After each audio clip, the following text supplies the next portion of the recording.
हम क्लास 9 का एक टॉपिक देखने वाले हैं जो कि है ज्योमेट्री कॉन्ग्रुएंसी। और कॉन्ग्रुएंसी का क्वेश्चन में बहुत सारे ऐसे स्टेटमेंट्स होते हैं जो कि बच्चों को बहुत कंफ्यूज कर देते हैं। तो क्वेश्चन सॉल्व करने से पहले हम वो सारे स्टेटमेंट देखते हैं जो कि बहुत कंफ्यूजन क्रिएट करते हैं और इस वीडियो के बाद कभी भी कंफ्यूजन क्रिएट नहीं करेंगे। तो लेट्स स्टार्ट। तो जो सबसे पहला हमें जो ट्रायंगल गिवन है वो है ए बी सी और जिसको बीच से एडी एक लाइन ड्रॉ किया गया है। अब इससे रिलेटेड ऐसे कौन कौन से स्टेटमेंट बनाए जा सकते हैं, या फिर क्वेश्चन में आपको गिवन है या फिर आपको ऐसा बोला जाएगा कि आप इसे प्रूव करिए, दोनों केस हो सकते हैं। तो अगर आपको दिया हुआ है कि एडी इज ऑल्टीट्यूड, तो जब भी स्टेटमेंट है तो आपको कोशिश करना है कि स्टेटमेंट से हमें मैथमेटिकल इक्वेशन में इसे कन्वर्ट करें। दैट मींस कि अगर एडी इज ऑल्टीट्यूड तो ऑल्टीट्यूड का मतलब हमेशा होता है परपेंडिकुलर, मतलब ये जो लाइन है ये इस पे 90 डिग्री ड्रॉ किया हुआ है। तो यहां से इसका मतलब हमें लिख लेना है कि ADB is equals to angle ADC is equals to 90 degree. मतलब स्टेटमेंट से मैथमेटिकल फॉर्म में हमेशा कन्वर्ट कर देना है। ऑल्टीट्यूड मतलब 90 डिग्री। सेकंड, अगर ये दिया हुआ है कि D is a mid point, तो अगर D मिड पॉइंट होगा तो इसके अगल और बगल दोनों साइड ही हमेशा इक्वल होंगे। तो इस स्टेटमेंट के बाद हमें ये समझना है कि हमें BD is equals to DC या तो गिवन है एज अ पॉइंट या फिर हमें ये प्रूफ करना है। फिर नेक्स्ट, अगर हमें दिया हुआ है कि D is bisector of BC, मतलब कि अगर AD जो है लाइन वो बाइसेक्टर बोला है, तो बाइसेक्टर वर्ड का मतलब होता है दो इक्वल पार्ट में डिवाइड करना। तो ये जो लाइन है फिर से इन दोनों इसके अगल और बगल दोनों को इक्वली डिवाइड कर रहा है। मतलब अगर मिड पॉइंट दिया हुआ है या फिर वर्ड बाइसेक्टर यूज है, दोनों का ही मतलब सेम होता है। यहाँ पे भी इसका मतलब BD is equals to DC ही है। तो पहले हमें ये चीज लिख लेना है। अगर दिया हुआ है कि AD is bisector of angle BAC, तो बाइसेक्टर का तो मतलब होता है कि दो इक्वल पार्ट में इसे डिवाइड करना। तो अगर यहाँ पे AD लाइन है तो AD आप देखिए कि एंगल BAC, मतलब एंगल BAC ये जो एंगल है इसे ये लाइन के अगल और बगल दोनों ही साइड में जो भी पार्ट दिख रहा है वो दोनों ही इक्वली पार्ट में डिवाइड कर रहा है। तो इसका मतलब यहाँ से हो गया कि एंगल BAD ये वाला एंगल और ये वाला एंगल, मतलब कि एंगल CAD जो है वो इक्वल है। फिर नेक्स्ट कि ABC is an isosceles triangle. अगर क्वेश्चन में हमें दिया हुआ है कि ABC एक आइसोसेलेस ट्रायंगल है तो इसका मतलब ये है कि AB और AC दोनों ही इक्वल होंगे। AB is equal to AC। इसी के साथ साथ अगर ये दोनों साइड इक्वल है तो इसके नीचे का जो कॉरेस्पॉन्डिंग एंगल है वो दोनों भी इक्वल होगा। तो जिस क्वेश्चन में हमें ऑलरेडी गिवन है आइसोसेलेस, वहां से खुद से दो पॉइंट जनरेट होकर मिल जाते हैं, जो कि पहला AB is equal to AC और दूसरा कि angle B is equal to angle C। तो इसे पहले हमें लिख लेना है। फिर दूसरा चीज कि अगर मीडियन वर्ड यूज किया हुआ है, मतलब हमने अभी क्या क्या देखा, मिड पॉइंट, बाइसेक्टर और मीडियन तीनों ही सेम है, सिनोनिम है, जिसका मतलब यही होता है कि दो इक्वल पार्ट में डिवाइड करना। तो अगर यहाँ AD का मीडियन भी दिया हुआ है दैट मींस कि AD लाइन के अगल और बगल दोनों ही इक्वल होगा। तो यहाँ से BD is equals to DC।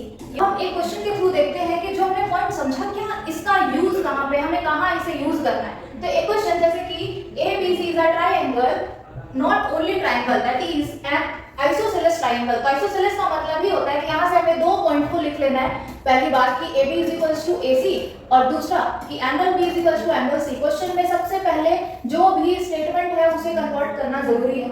इसके बाद हमें जो पहला पॉइंट था वो था गिवन।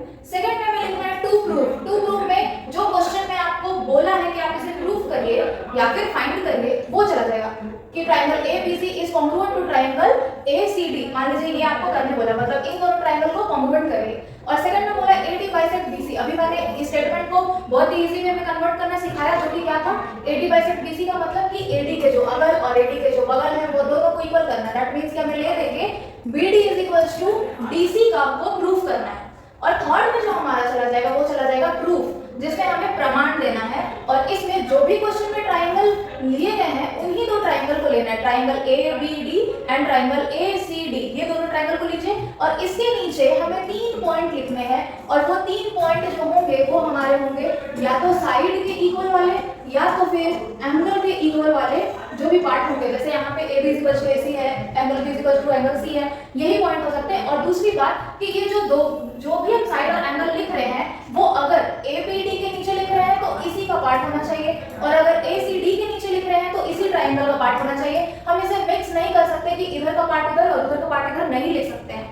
तो अब जैसे हमें जो 3 पॉइंट लिखने हैं वो हमेशा इक्वल वाले होने चाहिए, जिसमें से एक तो हमें दिया हुआ है कि AB is equals to AC, दूसरा point angle B is equals to angle C, और थर्ड पॉइंट इन जनरल बहुत ही हमें ढूंढना होता है थोड़ा सा, तो थर्ड पॉइंट ऐसे कॉमनली दिया हुआ नहीं होता है, हमें थोड़ा सा सोचना होता है। तो थर्ड पॉइंट में हम क्या क्या लिख सकते हैं? पहला चीज कि अगर आपको इन फिगर में कुछ कॉमन नजर आ रहा है दोनों में ही, ऐसा कॉमन चीज जो दोनों ट्रायंगल में आ रहा है उसे हम लिख सकते हैं। तो क्या AD एक ऐसा साइड नहीं है जो दोनों में आ रहा हो?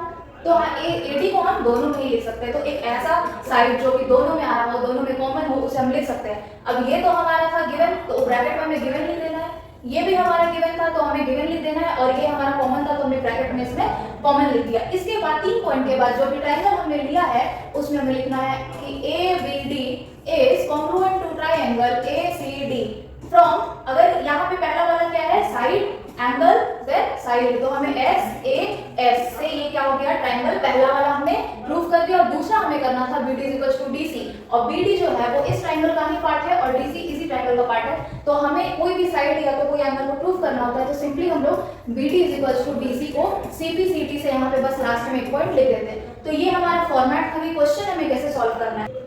इस क्वेश्चन को कॉन्ग्रुएंट प्रूफ करने के लिए ये जो थर्ड पॉइंट लिखने में हमें यहाँ से दिमाग लगाना पड़ा और सोचना पड़ा कि कॉमन है, कहीं अगर कॉमन नहीं दिया हुआ रहे तो फिर हम कैसे दिमाग लगाएं ये थर्ड पॉइंट के लिए। अभी हम ये देखने वाले हैं। तो अगर हमें क्वेश्चन में अभी तो हमने देखा आइसोसेलेस वर्ड अगर यूज किया हुआ है तो वहां से direct AB equals to AC हमें लिख लेना है और एंगल B और एंगल C को लिख लेना है इक्वल। अगर कभी इस तरीके का पैरेलल वर्ड यूज किया गया है कि AB is parallel to CD, कभी ऐसा हमें गिवन है, तो हमेशा पैरेलल के केस में हमें Z वाला स्ट्रक्चर ढूंढना है, या तो वो नॉर्मल Z हो सकता है या फिर वो अपोजिट Z भी हो सकता है। तो इसमें जो भी दोनों एंगल बन रहे होंगे वो दोनों ही हमेशा इक्वल होंगे, और इस केस में भी दोनों इक्वल होंगे। तो अगर मान लीजिए लेट्स सपोज कि ये स्ट्रक्चर है तो यहाँ से हमें ये Z का स्ट्रक्चर दिख रहा है, तो ये दोनों ही एंगल यहाँ पे क्या हो जाएगा हमारा इक्वल, और इसे हम as a third point easily लिख सकते हैं। फिर अगर कभी क्वेश्चन में इस तरीके का स्ट्रक्चर दिया हुआ है तो फिर हम हमेशा opposite angle are always equal देखकर ये क्रॉस में हमेशा अपोजिट एंगल इक्वल होता है, तो दोनों एंगल को as a point third point लिख सकते हैं। आई होप कि ये आपके लिए जो भी मैंने वीडियो बनाई आपके बहुत ही काम आया होगा, और अगर आप ऐसे ही अच्छी अच्छी वीडियो चाहते हैं तो फिर आप मेरे चैनल को लाइक और सब्सक्राइब जरूर करें, और कमेंट में मुझे जरूर बताएं कि और मैं कौन कौन से टॉपिक्स आपके और कौन से हेल्प कर सकती हूँ।